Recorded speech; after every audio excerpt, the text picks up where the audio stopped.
Hello and welcome to Trailblazers Rising, where we are sharing secrets and stories of triumph from our standout entrepreneurs. Today, we are focusing on Jessica Bruno, who I love so much, and I follow on not only TikTok, but also on Instagram, because she has fantastic things to say about how to use social media to grow your small business. So without further ado, we are going to dive right into it. And Jess, I am so thankful that you're here. Are you ready? I'm more than ready, baby. Awesome. So let's start out first and foremost. Can you spill the beans on your journey of becoming an entrepreneur? We want to hear all the juicy deets. I don't even know where to begin. So I've worked in marketing for the last 8 years. I did it employed for the man for loads of different companies, big companies in London, and I learned a lot. As I was rising up like the corporate ladder, I ended up getting really sick. And I've been sick for 10 years, but my chronic illness just was flaring up so bad. And the marketing corporate world is full of events and booze and partying and boys, and I was just I wasn't very healthy about it. So I decided I needed to step away, start again. I needed to look how can I work in marketing? And my partner at the time, he was always saying, oh, you should do it on your own, you should do it on your own. I was like, I have no idea what that even means. Who wants marketing? Like what person needs stuff marketed? It's so weird. I didn't even know people wanted it. And then the pandemic happened, and suddenly all of my friends were starting their own businesses, and they'd call me, be like, Jess, can you just check this Instagram caption? Can you just check my hashtags? Can you look at my bio? And they'd ask me all these questions, and I was answering them. And my mum, rest in peace, said, you should start charging people for this. And I was like, oh my God, this is marketing. This is it. This is what they've been talking about. This is it. This is what my boyfriend says I should be doing for people. Because like the word in my job in the corporate world, like there's no such thing as content pillars. We don't go deep into niches. We don't even use the word copy. It's just do the marketing. There's none of these words around it. Then in the small business online space, you have like expert copywriters, how to define your content pillars, why you really need to niche down. And I was like, wow, okay, all right, hello terminology, hello. And and then I had to kind of learn how to speak the language. And I kind of always have come in with this anti-hustle, having to post all the time. You can do your marketing how you want to do it and still grow kind of mentality. And that's what I've been scaling for the last 2 years. I love it. I love it so much. What part of the UK are you in? I'm in London.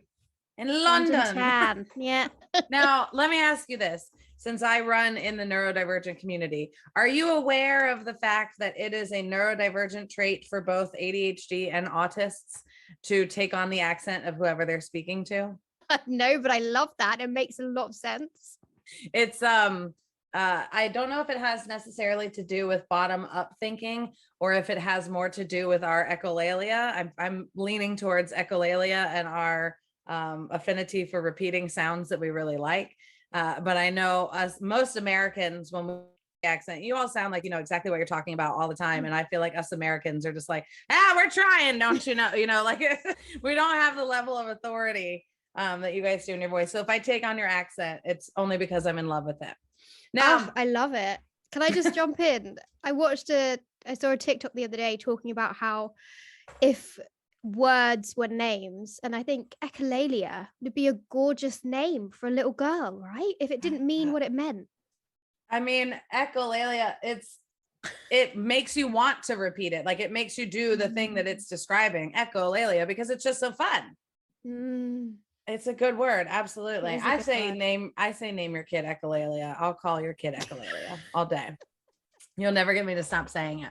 Now, if you were to say in all the things that have put you through the entrepreneurial ringer, because we know it's up and down. It's cycles. It's good. It's bad. What would you say is one lesson that stands out above all of the rest? Like, there's so many, but for me and for my business, it's that follow accounts don't have to come into play when it comes to business growth and business profit. Yes. It's really hard to get your head around. And oh my God, yesterday I was having a meltdown. I don't have enough followers, but my business is growing really well and I'm scaling, and my clients' businesses are growing really well and they're scaling. Yeah. And you don't need to have thousands, millions of followers to start converting at all. Yeah, that's absolutely true. And you know, we work with at the Neurospicy Academy, we have creators that have 75,000 followers and they haven't monetized at all. Like they literally were just like, oh, we're going to get on TikTok and start talking, and people liked it. And now we're trying to figure out how to make money. Oh yeah. I've got other accounts that I've used for fun, and I've gone viral on my own, like my small business account, for something so silly, didn't get me a penny. My cat's gone viral, my stoma bag's gone viral, but nothing has monetized.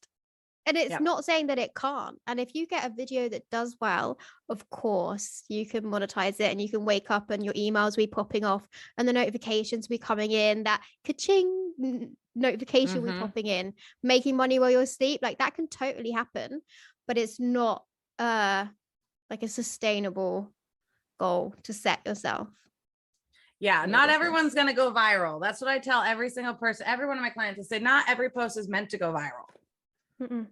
That would be unmanageable if every single one of your videos hit 1 million views. And you're the one running the show. What are you going to do with all that? How are you going to have time to do anything else? What are we talking about here? You know?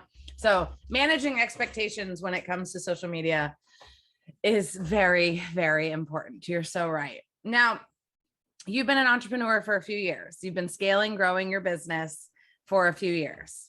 And you also deal with, as you mentioned, your stoma bag. So when it comes to anti-hustle culture, which is something that I am all about, slow living, low demand living. As a PDA autist, please don't tell me what to do. It's not going to go well for anyone involved. What would you say are some of your tricks of the trade for being successful in the anti-culture mindset or the anti-hustle mindset? I'm a proper workaholic, so it's difficult for me to switch off. I love work. It's awful. I hate it. But since getting into like jobs, even jobs, when I'm hired, I'm all about the job. I go all in, and the thing is, I love marketing so much. Sounds really nerdy, but I absolutely love what I do. I love working with my clients. And so I go all in. But what I do to help me separate stuff is I'm going to whisper her name, Alexa, so I don't like set it off. Tells me when to eat lunch, tells me when to have a break. Always. I knew you should hear me. They always do. They always do. And I have an hour and a half lunch break every day. Nice. Bougie. Yeah. Extravagant. Ladies who lunch. Like I take it in. And I have a good lunch. I make sure it's a delicious, even if it has to be McDonald's, I'll get the meal. Yeah. I'll get the lunch. I'll get whatever I need.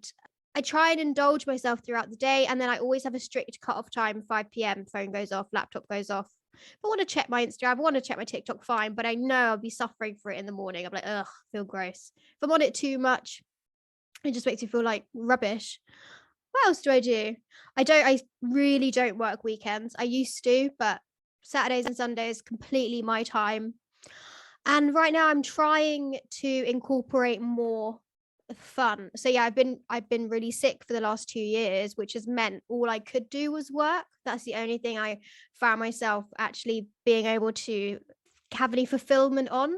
I couldn't go see my friends. I couldn't really have sex. I couldn't like do things that made me feel like a woman. All I could do was run to the toilet and sit on my computer. I can't even imagine. I'm very, very fortunate that my chronic illness is not related to anything super physical. I do have Ehlers-Danlos, which I'm learning to navigate because as you get closer to 40, parts start to break down more. Yeah, it's hard. Running So a business is hard, but running a business with a chronic illness, I've had to sacrifice and be okay with my sacrifices. I'm a wonderful coach. My clients adore me. My friends know I'll be there when they need me, but I might not text them back. And I have to be okay with that. I might not be quick at responding to messages. I might not be the one who books us in to see each other because I'm a bit of a crappy friend, but they know I'm there when I need them. I've had to sacrifice that, and that's taken so long for me to kind of get my head around and feel guilty about. But that's it. I'll be there at family functions, but I won't like I'm really hard to get hold of on the phone. If you call me before 5 p.m., like I probably won't answer you. But that's it. I have to be okay with that. Something's got to give, you know? I just saw a TikTok about this. I read an article that the immediacy that we have really been like, I guess, just expected to operate under, right? So we all have cell phones. I have multiple conversations going with the same people, right? I'm texting, I'm sending DMs on my TikTok to my business partner while we're texting and while we're talking to each other on our virtual campus, right? It's like 4 conversations, and the immediacy that is expected is irrational. Yeah, completely. Text people right back because time is money, honey. And if you're not paying the bills, don't expect me to jump as soon as you say how high. Yeah. Now, how do you manage your time? Is it all your Alexa? Because I'll tell you what, time blindness was not something that I was super aware of up until this past year and a half. And time blindness also goes hand in hand with dyscalculia, which is something that I have, which is like dyslexia, but for numbers, but it's also for space and time. So like when you're in the car and your GPS says in a quarter mile, I'm like, I don't know what that means. Can you talk to me in football fields? That's the only thing I can like imagine in my brain. So how do you know that it's like, how do you know to switch off? It's like in my body clock now. I feel it when it gets, so it's 5 o'clock here in England now. So I made sure I like between 4 and 5, this hour, I did nothing so I could prepare for this, so I could have energy for it. And you won't be happy, but I got a Coke Zero. Soz. I will be happy. I drink soda all day. I won't yell at you in them cans. There are dopamine in there. Hell yeah. I got a Coke Zero, but my body tells you now. But it's because the robot that talks to me will say, "Hey, 10 minutes," and in 10 minutes your day is gonna finish. And I'm like, okay, cool. But now, like, when it gets to 4 p.m., I'm like, oh, winding down. I can't be bothered anymore. Like, I just don't have the energy to do it. But it took a lot of training. Because when I in the beginning, I was working like 9 a.m. to 9 p.m. because why not? Because I can. I know I'm awful. I loved it. But I was going insane. Yeah, I can't. I work with a lot of people and I say, okay, so what is self-care to you? How do you feel about your self-care practice? They're like, no, it's great. It's really good. And I say, okay, well then how do you transition from work mode, especially we work from home, work mode, to chill out mode?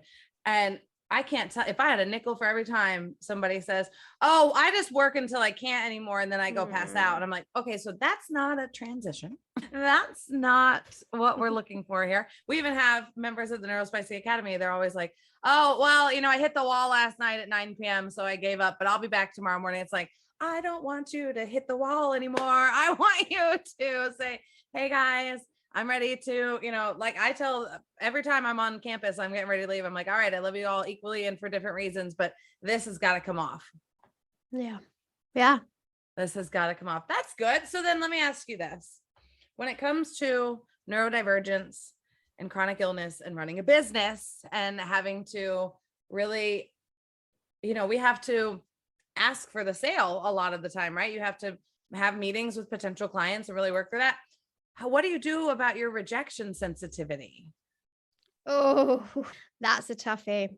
I've got a really good sales call, and I hate to say that, but like, why would you hate to say that? I know, because it feels like after this. What are your tricks?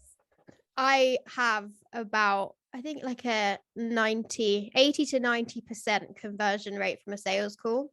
So that keeps my dopamine pumping. But I've learned, this is how it's all how I look at the sale. Before, when I felt like I was selling to someone, I was like, oh, I feel awful that you're going to give me money. I'm so sorry that you have to, I have to charge you for me helping you do something. Oh, I felt awful about it.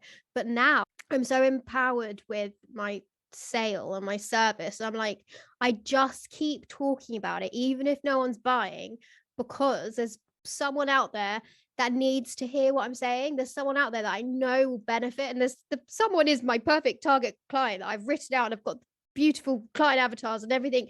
I know they're there and I know they're watching. And I'm like, I need to give these people as much of an opportunity as possible to be able to work with me, no matter what my engagement is, no matter how many people like it or don't like it. And I keep doing that in that sales period. And that mentality, that mindset switch has really helped with rejection. Because instead of being like, you just find, oh, sorry, no, I can't afford it. That's not on me. That's on them. Oh, no, sorry, I need to talk to my partner before I invest. That's not on me. That's on them. And should we talk about that relationship a little bit? Why do you have to talk? Do you know what I mean? Like, is everything okay? What other reasons? It's just not the right time. Great, I'll put you on the wait list. It's never really a no, especially if and you're never really cold selling, and we're not the creepy people in the request DMs on Instagram. We are we are small business people who have a real offer, a real service that can actually benefit someone. So that's what I remind myself. That helps with rejection. Yeah, I always remind people too. I'm like, you're not asking people to give you money for nothing. Yeah. You have worked very hard. You've amassed this skill, these abilities to help other people. As long as you are targeting the right people, you're good to go. Now, my focus has been for many years on imposter syndrome and self-doubt, because of course I chose to come to earth this time around and help the people that have the most rejection sensitivity and imposter syndrome and self-doubt, and also suffer from ultra independence and refuse to even acknowledge the fact that they may need help, and that help may be the thing that gets them over the finish line or to the next milestone or whatever it is. So when it comes to self-doubt, how do you fight those feelings and stay confident in your vision? I call myself out a lot. So I publicly name and shame my ego monster and my self-doubt, and I usually put it on my Instagram story. And I've been doing it for a really long time, like since I started my business. And I got a little kick out of it because 2 years ago, people were like, oh, wow, you're so like authentic. It's so refreshing to hear someone talk about this. I was like, all right, I'll talk about it some more. And my ego monster pops up like around this time. So it's like a week before my period. Like she is like, ha, she comes into play.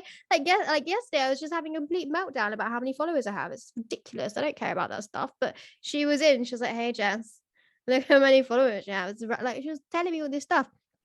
And so the way I fight her is like I name and shame her. I put her on my Instagram story. I'm not fishing for compliments. I don't need people to be like, oh, they're there.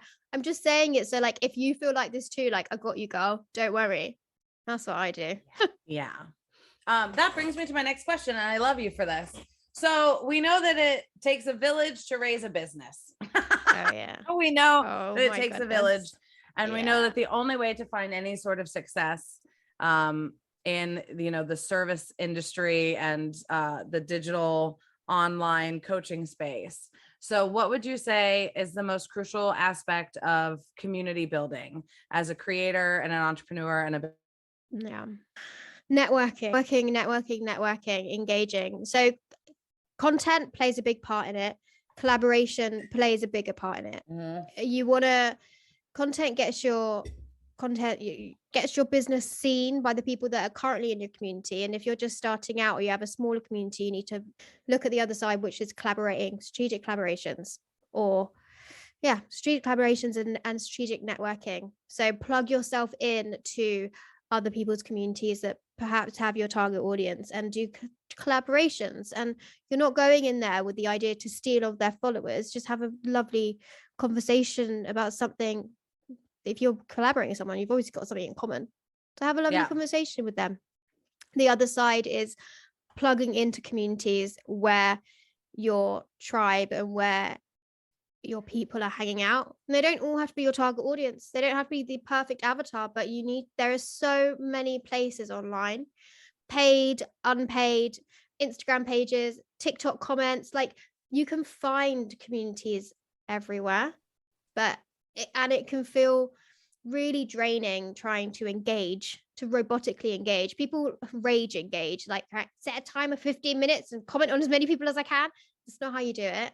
Even if you had one meaningful conversation with someone a day, it makes a huge difference in your business. So yes, focus on the content, get that messaging right. That is really important. In fact, that's everything that I do. That's my whole business. But the other side of that, especially when I work with one-to-one clients, is the plugging in, the networking, the collaboration. That's really, really important. Yeah. Okay. Yeah. I just knew I was going to love this interview. I'm going to continue to fangirl and try and find my spot in my questions. So just leave me to it. I'll be right back now. Okay. So, so we know obviously that running a business can be stressful. We'll just take the can be out. We know that running a business is stressful at times. We know. Oh my God, my business made me lose my large intestine. What a line. My business made me lose my large intestine. Wow. Yeah, I've lost a whole organ due to business stress. So insane. And like, I was very ill, but my illness is linked to stress. But like, I feel fine now. Sorry. Sometimes my You're tism like, what gets the really fuck do I do? No, with it's that? not that. No, listen, I love nothing more than learning. I will tell you, if you meet another person that researches or learns more than me, I would pay you $500 because I just don't think it exists. All Now, right. sometimes I'll since write I'm that a one fully down. unmasked individual, I don't have a poker face. People say good things and I go, wow, I want to hold on to that and I want to keep it in my brain somewhere so I can come back to it later. But that really resonated with me. And that's listen, how intense, like what a message for people to understand. What Don't a get message too for people to stressed, understand. kids, because you could lose an organ. A whole organ. Yeah, the whole thing. I was going to ask you about self-care, but now I'm like, self-care is a really weird place for me because I've always been sick and I've always been tired. And so self-care, it's not a bath. I tell you that. It's not going for a walk. It's not making sure my eyebrows are cute. Like, self-care for me, it's always been therapy. It's always been talk therapy. Always digging deep. I really hate journaling, but whenever I do, it's so good for me. And I think I hate it because I learn so much about myself. And the reason I get so stressed is because I bite my tongue all the time and I don't say what I want and say what I mean. And we all push stuff down, especially when we're running a business. It's like you don't want to upset anyone and you want to be perfect all the time. But that shit stresses you out. And so ever since after the surgery, things just mellowed out for me loads. Like, I let go of loads of clients. I just said, I haven't got the capacity to anymore. I'm all the way in coaching. I've only got one done for you client. That's it. That's my capacity. And life is so much better. I don't work on Fridays at all. So I have a 3-day weekend. That really helps. And self-care is not feeling guilty about all the things I can't do. Yeah. Like, sorry, didn't text you back. Sorry, I didn't answer your phone. Like, I used to feel awful about that. I'd get so guilt-ridden about being an awful friend and an awful granddaughter and an awful this, but building an empire, it's hard. Okay, I can only do so much. So learning to let go. I think turning 30, and I'm 31, my 30s have changed a lot for me. Yeah. And yeah, I don't know. Self-care is just talk therapy and like real shit. It's not, I love getting my nails done. I love having baths. I love going for walks. I love all of that outside stuff, but it's the inside stuff that makes such a big difference. Yeah. I always tell people, nobody on this planet is responsible for taking care of you. That is your responsibility to come to this earth and figure it out and take care of yourself and put your needs first. And all the research that I have been doing, combining whatever sort of scientific research is out there, mostly on children, because I guess they believe that neurodivergence in adults is not something to be studied. I don't get it, but again, I don't make the rules. And then I'm doing a lot of research behind the scenes with business owners that are neurodivergent, and literally what I'm finding, and this is my hypothesis, so of course I'm proving it true. ADHD is not the problem. Autism is not the problem. Dyslexia is not the problem. OCD is not the problem. Ehlers-Danlos is not the problem. Fibromyalgia, rheumatoid, none of those are the problem. The problem is masking and not having accommodations. The problem is treating yourself like, okay, I'll fix my ADHD and then I won't be like this anymore. And then I can just go be normal and I can go work 80 hours a week and I can do this. Bitch, I used to work at a very busy restaurant for 5.5 years and a very busy mall. Okay. And had a very big menu, but I won't say what it was. I worked there for 5.5 years. I can't even go to Target and Walmart in the same day now. If my kids need new shoes, they know they got to tell me 5 days in advance so that I can get myself ready to go to the mall. Like, these are just things, these are accommodations that I need. These are, and it's like I always say, you don't tell a person in a wheelchair, get better so you don't need that wheelchair anymore. We don't say unbreak whatever it is you got going on, figure it out, and then we won't have this accommodation anymore. It's the same way for our brain and the way that our nervous system works. Yeah. So enlightening. But you already know this. You lost a whole organ to figure this out. I wish I would have gotten to you a few years ago. Maybe we could have avoided that.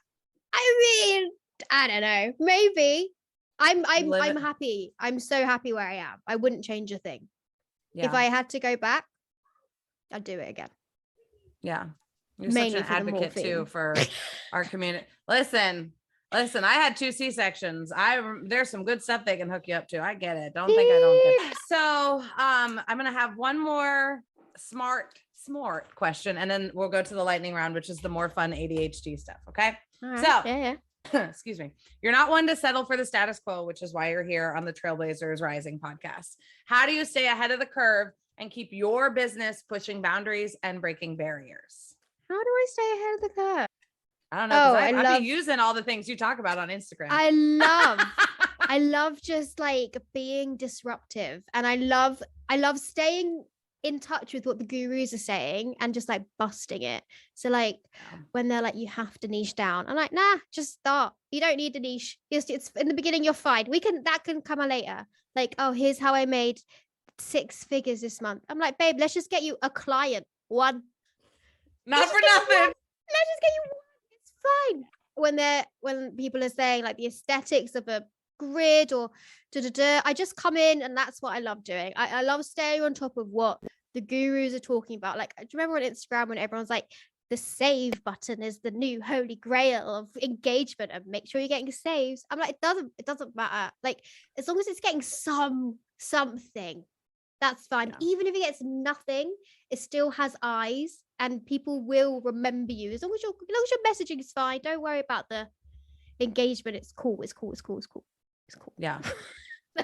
Absolutely. That's how I stay on top of it. Just see what people are saying. Like, have you seen on TikTok at the moment? There's so many people saying, I just got off the phone with Instagram, and they've said you have to do 2 stories in the morning, 2 stories in the afternoon, and 2 stories in the evening. Yeah.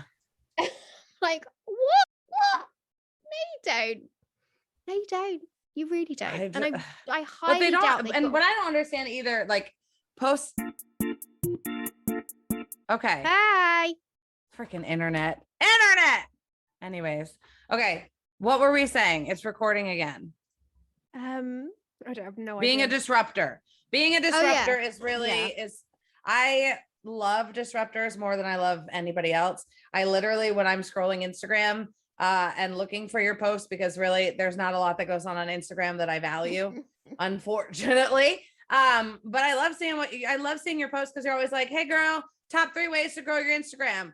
Number 1, do what you want. Literally. Be yourself. No, and the thing about posting times is, like, I have a lot of followers in Australia and the UK. That's a different time than where I'm at. It doesn't make What a does it difference. matter? It doesn't make a difference. It's all in the content. Like even this is controversial, but if the content is really good and you've just downloaded it from TikTok and you re-uploaded it on Instagram and it's got the TikTok logo, it will probably still do really well if the content is that good. Every day I see a viral TikTok video on Instagram with the TikTok logo. Like there's no rules. I don't think Instagram has that much of a hold on its algorithm anymore. Like, yeah, they can set some rules, and yeah, there are days. There was like a period when reach was low for everyone, and there's glitches that can happen, but they can't control the value of your content. You have that, and it doesn't need to go viral. It just needs to impact a few people. That's Absolutely. I will say too, I've noticed on TikTok, views go down around an update. So if they've updated the app for about a week to 10 days, everyone's views go down because everybody has to update their app.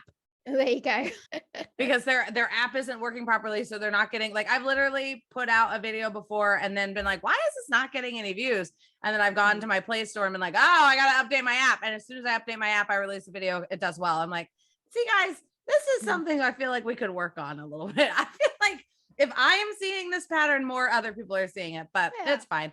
I'm not the one running the show here. I'm simply trying to burn it all down and make new rules. I mean, bend the rules. Anyways, so I'm gonna make new rule. I want to say something before we get into this crazy round. I've got one thing to say because I was thinking about you this morning and I put my pink shirt on for you. Thank you. And I remember the video, the disruptive video that you did that got me in. Was your video, and it probably, you're like, Jess, that's not even disruptive, but it's the one you did about makeup wipes. That one hooked me in, and I think about it like you're in my brain. I think about it every day, like every night when I feel bad about taking my makeup wipes. I'm like, yeah, but it's cool because Melanie said it's stuff like that, you know. I mean, here's the thing. You got a goal. Every day we have goals, right? So every day I know I got to feed myself. Every day I know I got to take care of these four-leggeds. Every day I know I got to take care of my kids. Every day I got to make sure that my husband's doing okay. Every day I got to make sure I'm doing okay. That's it. Those are the only things I got to do. How I'm going to do that looks different. But if I know that I feel better when I lay down without my armor on, then I'm going to take the armor off. And it doesn't have to be an 8-step skincare routine. Yes. Am I going to be 37 this month? Would I benefit from doing all of the stuff every night? Yeah, absolutely. However, am I doing hell of a lot better than I was a few years ago based on the fact that now I'm at least taking my makeup off every day? Yeah, absolutely. Whatever it is that can get it done. Because again, there's nobody here on this planet that's supposed to take care of you other than you. Like that's your own responsibility. And the nice thing is when you focus all of your energy on yourself and taking care of yourself, you no longer can focus any of your energy on taking care of other people. It's called human savior syndrome. And it's something that I had and that I'm healing from. And I help my clients heal from.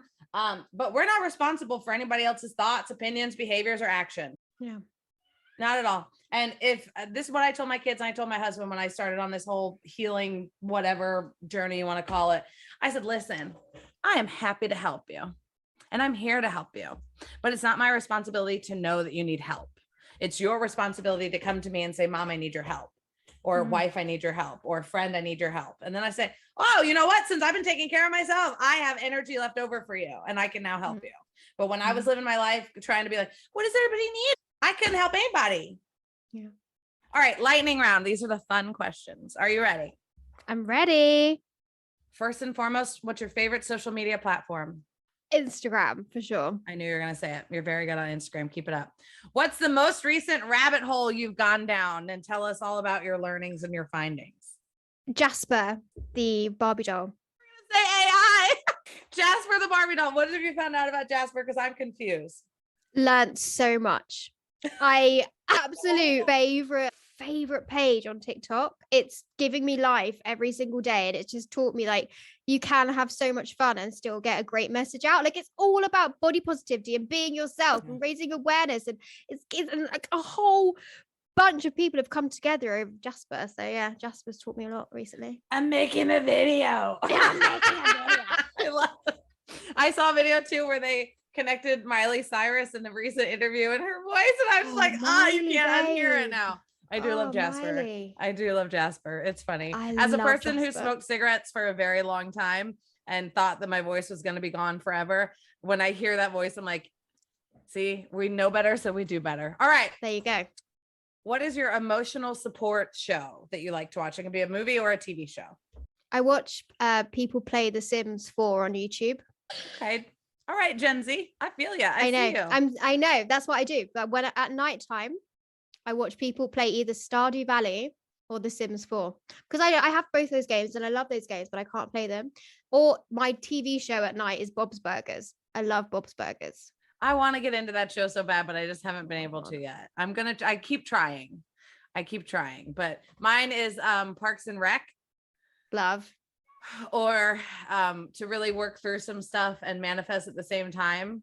I like shows that clearly have autist, and the reason I love Parks and Rec is that every single character represents one aspect of a positive mindset. So, you know, you have Chris, obviously everything is nice, everything is great, everything is wonderful. And then, you know, you have Ron, who is actually really open-minded and uplifting, as long as he can have his own stuff too, which I feel like if everybody understood, you can be open-minded and still protect the way you want to live your life. Like you don't have to, you can say you can live your life the way you want to live, and I can live my life the way I want to live, and we can all be cohesive and deal with that, right? But I also really like Silicon Valley, Veep, and Succession, because there are so many autistic coded characters in there and ADHD coded people and ADHD, and like you can just see it written all over them. And I'm like, oh God, I could help you unmask here. And oh, we could do this. And oh, so I really, really like those too. All right. I think I know the answer to this, and I warned you about this question ahead of time. Have you consumed any water today? You don't know the answer to this. When you lose your large bowel, you're not allowed to drink water anymore. Because your large bowel does all the consuming of water. Yeah. So if you don't have one, it goes straight through to your stoma bag and you get a really like watery, leaky bag. So instead, I have rehydration drink. And yes, I've had my rehydration drink, and I'm having a Coke Zero. But I can't have plain water. I have to have water. I have to have squash or tea or like sport drinks. No more water for this girl for the rest of her life. Mental. Was that hard to get used to? No, I hate water. Oh, I love water. Oh my God. I can't lose I gotta be nicer to my big colon, huh? Like I always struggled drinking water. So now I drink loads. Now I drink loads of like flavored water. I'm so hydrated all the time. It's wonderful. But yeah, it's your large intestine that absorbs it. Absorb, yeah. Because that absorbs it. But without it, your small one doesn't. It's always just like, woo. I just love that I've learned something now today, and I can just go home now. All right, the last lightning round question. What is your current dopamine snack? What is the food that you cannot get enough of, but you know eventually you're going to get sick of? Every morning for the last month, I've had Oats So Simple maple porridge with yogurt. So it's just 3 packs of Oats So Simple, put in the bowl, Outpro plain yogurt, mix it up. If I'm feeling spicy, I'll add a banana, but usually not. That's my breakfast. And then I have boiled eggs and toast for lunch every day. Same thing for the last like month. I'm still there, so we'll see. Good for you. Be sure to let me know when it changes, because that's a hard day when the snack doesn't taste like dopamine anymore. I hate those days. Oh my gosh. Those ones are hard. All right, so I'm going to leave you with, you're a trailblazer in your own right. What message do you have to send to other neurodivergent entrepreneurs out in this big bad world? You don't have to have 1,000 million bajillion followers to grow your small business. You just need to get your messaging right, and don't be scared to network. Yeah. That's it. Yeah. And then how can my community find out more about you and how can they work with you? Right now, you can join my membership. So I created something called the Content Club. It's £1 a day. And it's a complete marketing resource. It's done for you templates. So every month you get a complete social media strategy, and you get trend report with Reels trends and TikTok trends. There's blog templates, email marketing templates. There's a book club. Take what you want. There's co-working spaces. Everyone has a different experience when they come in. If you're struggling doing your marketing on your own and you can't afford to invest in support, the Content Club's there to help you. I love it. Yeah. Thank you so very much for being here. And I will continue to stalk you online. Please do.